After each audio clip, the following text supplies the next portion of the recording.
नमस्कार दोस्तों, मैं सी ए दिवाकर जग्गा।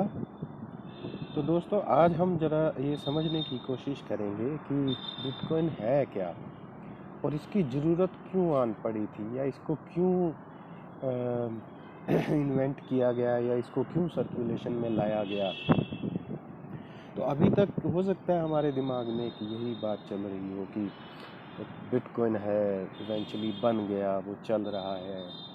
ऐसा कुछ भी नहीं है दोस्तों। बिटकॉइन को बहुत ही सोच समझ के साथ और बहुत ही तरीके के साथ बनाया गया, और उसके पीछे का जो पर्पस था वो भी बहुत ही सोच समझ वाला, और बहुत ही एक गूढ़ एनालिसिस के बाद, बहुत सोचने समझने के बाद इस चीज़ को जो है बनाया गया था। एक ऐसा नहीं है, it's not a random thing कि कोई आया, उसने कंप्यूटर फाइल बनाई, उसको बिटकॉइन नाम दे दिया और ये चलने लग गया। नहीं दोस्तों, बिटकॉइन की स्टोरी को आपको बड़े ध्यान से समझना होगा, बड़े गूढ़ तरीके से समझना होगा, तभी आप जान पाएंगे कि बिटकॉइन है क्या और इसकी ज़रूरत क्यों आन पड़ी।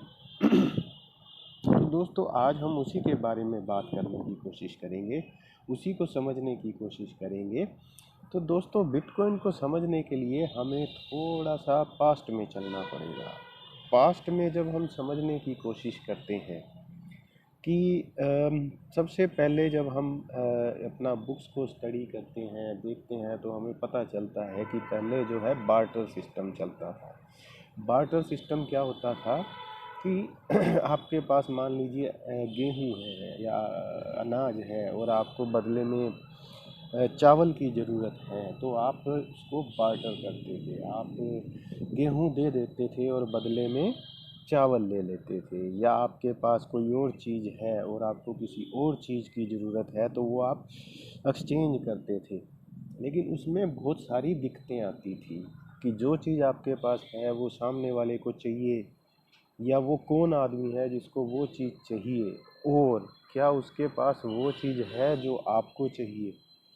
तो ये सारी दिक्कतें जब आती थी बार्टर में, तो फिर ये जो है मनी सिस्टम शुरू किया गया। गोल्ड के, तांबे के, चमड़े के, तरह तरह के सिक्के जो हैं चलाए गए। तो ओवर द पीरियड जो है पैसे का जो शेप है, रूप है, या मनी कैरी करने का सिस्टम है, वैल्यू कैरी करने का सिस्टम है, वो ओवर द पीरियड बदलता रहा है। रफली अगर मैं एक गैस मारूं तो हर 1000 साल के बाद जो है पैसे का जो सिस्टम है वो बदलता रहा। इसको हम फॉर एग्जांपल ऐसे भी देख सकते हैं कि पहले 1000 साल तक बार्टर सिस्टम चला, फिर 1000 साल तक जो है गोल्ड कॉइन चले, फिर 1000 साल तक सिल्वर कॉइन चले, फिर 1000 साल तक अदर मेटल के कॉइन चले, फिर 1000 साल तक लेदर के कॉइन चले, और इस तरह चलते चलते हम मनी को आज पेपर नोट सिस्टम में, प्रोमिसरी नोट सिस्टम में देखते हैं। पेपर नोट जो पहले, जिसकी बैकिंग में गोल्ड रखा जाता था।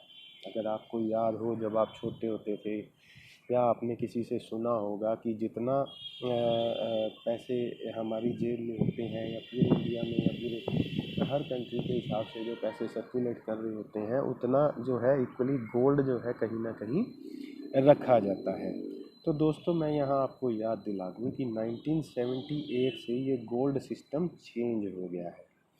अब कभी जो ये प्रोमिसरी नोट हैं उनकी बैकिंग में गोल्ड नहीं रखा जाता है, इसीलिए इसको अब फिएट करेंसी बोला जाता है। अब फिएट क्या होता है कि जिसकी बैकिंग में कुछ नहीं होता है। तो हम नोट देखते हैं, उसकी बैकिंग में या तो भारत सरकार का या किसी भी सरकार का प्रॉमिस होता है कि मैं बियरर को इतने पैसे अदा करने का वचन देता हूँ। आप उसको उठाएंगे, नोट को देखेंगे, पढ़ेंगे, तो आपको पता लगेगा कि ये चीज़ वहाँ पे लिखी रहती है। इसका मतलब ये है कि किसी भी देश की सरकार आपको प्रॉमिस करती है कि जब भी आप मांगेंगे, तो उस कागज़ के नोट के बदले में आपको इतनी वैल्यू दी जाएगी। अब यही चीज़ जब आप कॉइन पे देखते हैं, तो कॉइन पे ये चीज़ नहीं लिखी रहती है। उसका क्या कारण है? मान लीजिए आपके पास 1 रुपये का सिक्का है, तो सिक्के पे वो चीज़ नहीं लिखी रहेगी। उसका क्या कारण है दोस्तों कि 1 रुपये का जो कॉइन है या 5 रुपये का जो कॉइन है या 10 रुपये का जो कॉइन है, उसमें उतनी अमाउंट का, उतनी वैल्यू का मेटल लगा रहता है। तो यानी कि अगर आप उस सिक्के को मेल्ट करके मार्केट में सेल करोगे तो आपको उतनी वैल्यू मिल जाएगी जितना उस पर वैल्यू लिखा रहता है। इसीलिए कॉइन पे ये चीज़ लिखने की ज़रूरत नहीं पड़ती है। तो मोटा मोटा दोस्तों आप मनी का जो है सिस्टम को समझ गए होंगे। अब मैं यहाँ आपको बताता हूँ कि over the period money system को सरकारों ने कैसे यूज़ किया। पेपर मनी सिस्टम को, जो कि जिसकी बैकिंग में कुछ नहीं रहता था। तो अब देखिए, हर तरह की सरकार चुन के आती है। बहुत सारे देश हैं वहाँ पे कभी 5 साल बाद कोई सरकार चुन के आती है, कहीं 4 साल बाद कोई और सरकार चुन के आती है। तो हर सरकार जो है अपने डिसीजन और अपने एजेंडा पे काम करती है। तो हर 4-5 साल बाद जो है एजेंडाज हैं वो चेंज हो जाते हैं।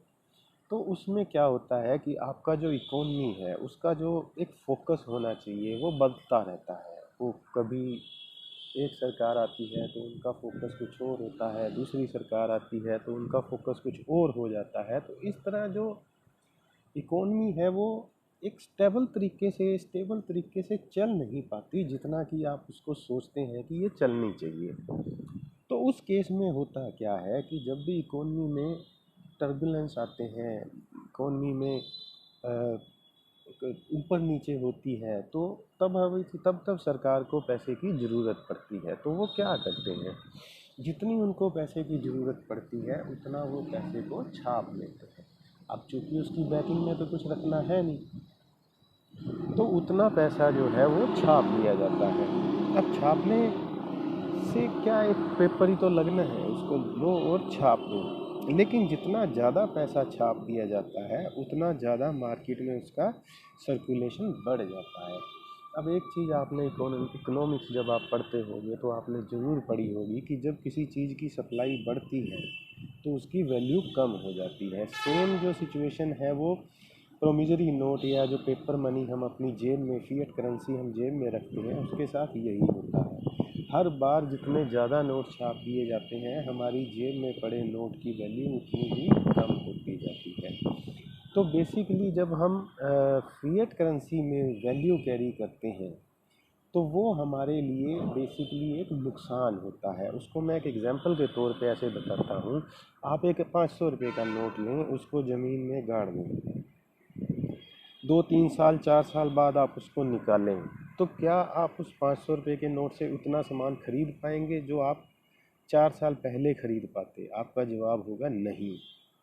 तो इसका मतलब क्या हुआ कि वो पड़ा पड़ा जो आपका नोट था उसकी 4 साल में वैल्यू कम हो गई।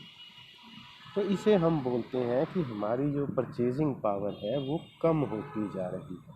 सॉरी, हमारी नहीं, रुपए की जो परचेजिंग पावर है या किसी भी करेंसी की जो परचेजिंग पावर है वो कम होती जाती है। कितनी कम होती है? जितना ज़्यादा इन्फ्लेशन होता है उतनी ही उसकी परचेजिंग पावर कम होती जाती है। इन्फ्लेशन क्यों होता है? क्योंकि मार्केट में रुपए का सर्कुलेशन बढ़ता है। सर्कुलेशन बढ़ने से उसकी जो है वैल्यू कम होती जाती है।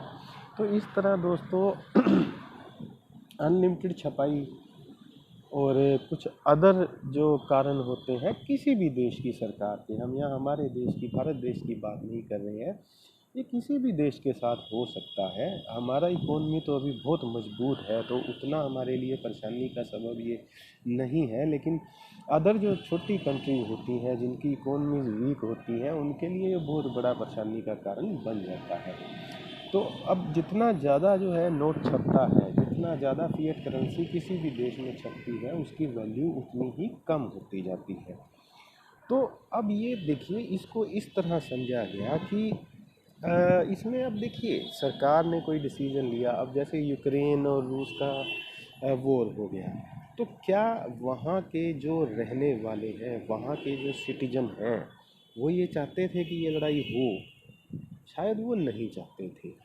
लेकिन कुछ जो ये पॉलिटिकल लोग होते हैं, इनकी कुछ एम्बिशंस होती हैं, तो वो उस चीज़ को जो है, उस एम्बिशंस को पूरा करने के लिए ये लोग किसी भी हद तक चले जाते हैं। तो अब आपने सुना भी होगा कि इवन विद इन रूस के अंदर ही लोग इस चीज़ के लिए एक प्रदर्शन कर रहे हैं, बहुत सारे लोग इकट्ठा हुए हैं कि यूक्रेन के साथ वॉर को बंद किया जाए। तो ये अब देखिए हम यहाँ ये समझते हैं कि बहुत सारे लोग ऐसे हैं जो इस वॉर को नहीं चाहते हैं, लेकिन उसके बिना भी इस वॉर को उन पे लगाया जाता है, थोपा जाता है। तो ये जो है बेसिकली सरकार के डिसीजन होते हैं। अब उस केस